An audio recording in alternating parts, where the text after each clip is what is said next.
A researcher explores why men lose their Y chromosomes in cells as they age and the health implications associated with this loss. Men tend to lose the Y chromosome from their cells as they age, but because the Y bears few genes other than for male determination, it was thought this loss would not affect health. But evidence has mounted over the past few years that when people who have a Y chromosome lose it, the loss is associated with serious diseases throughout the body, contributing to a shorter lifespan.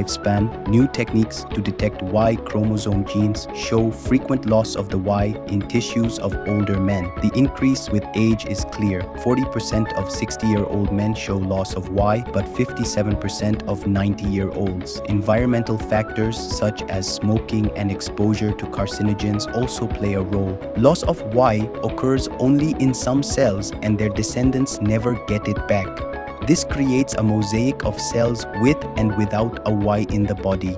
Y-less cells grow faster than normal cells in culture, suggesting they may have an advantage in the body and in tumors. The Y chromosome is particularly prone to mistakes during cell division. It can be left behind in a little bag of membrane that gets lost. So we would expect that tissues with rapidly dividing cells would suffer more from loss of Y. The human Y is an odd little chromosome, bearing only 51 protein-coding genes, not counting multiple copies, compared with the thousands on other chromosomes. It plays crucial roles in sex determination and sperm function, but was not thought to do much else. The Y chromosome is frequently lost when cells are cultured in the lab. It is the only chromosome that can be lost without killing the cell. This suggests no specific functions encoded by Y genes are necessary for cellular growth and function. Indeed, males of some marsupial species jettison the Y chromosome early in their development, and evolution seems to be rapidly dispensing with it.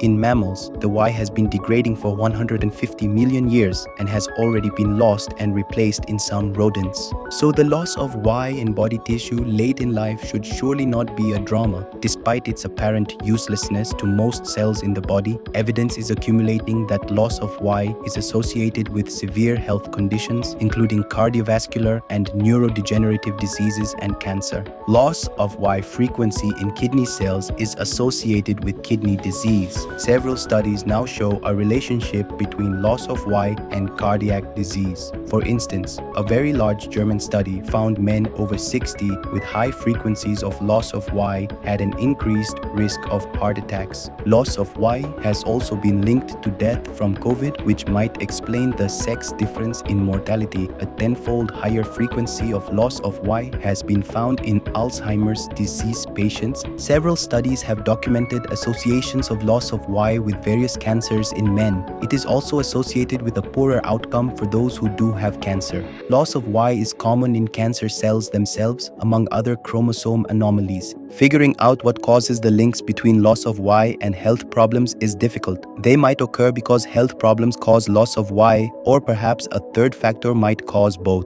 Even strong associations can't prove causation. The association with kidney or heart disease could result from rapid cell division during organ repair. For instance, cancer associations might reflect a genetic predisposition for genome instability. Indeed, whole genome association studies show loss of Y frequency is about 1/3 genetic, involving 150 identified genes largely involved in cell cycle regulation and cancer susceptibility. However, one mouse study points to a direct effect. Researchers transplanted Y-deficient blood cells into irradiated mice, which then displayed increased frequencies of age-related pathologies, including poorer cardiac function and subsequent heart failure. Similarly, loss of Y from cancer cells seems to affect cell growth and malignancy directly, possibly driving eye melanoma, which is more frequent in men. The clinical effects of loss of Y suggest the Y chromosome has important functions in body cells, but given how few genes it hosts, how the male determining SRY gene found on the Y is expressed widely in the body, but the only effect ascribed to its activity in the brain is complicity in causing Parkinson's disease, and 4 genes essential for making sperm are active only in the testis. But among the other 46 genes on the Y, several are widely expressed and have essential functions in gene activity and regulation. Several are known cancer suppressors, These genes all have copies on the X chromosome, so both males and females have two copies. It may be that the absence of a second copy in Y-less cells causes some kind of dysregulation. As well as these protein-coding genes, the Y contains many non-coding genes. These are transcribed into RNA molecules but never translated into proteins. At least some of these non-coding genes seem to control the function of other genes. This might explain why the Y chromosome can affect the activity of genes on many other chromosomes. Loss of Y affects expression of some genes in the cells that make blood cells as well as others that regulate immune function. It may also indirectly affect differentiation of blood cell types and heart function. The DNA of the human Y was only fully sequenced a couple of years ago, so in time we may track down how particular genes cause these negative health effects. Thank you for watching. If you've enjoyed our videos, subscribe to our channel for there's more to come.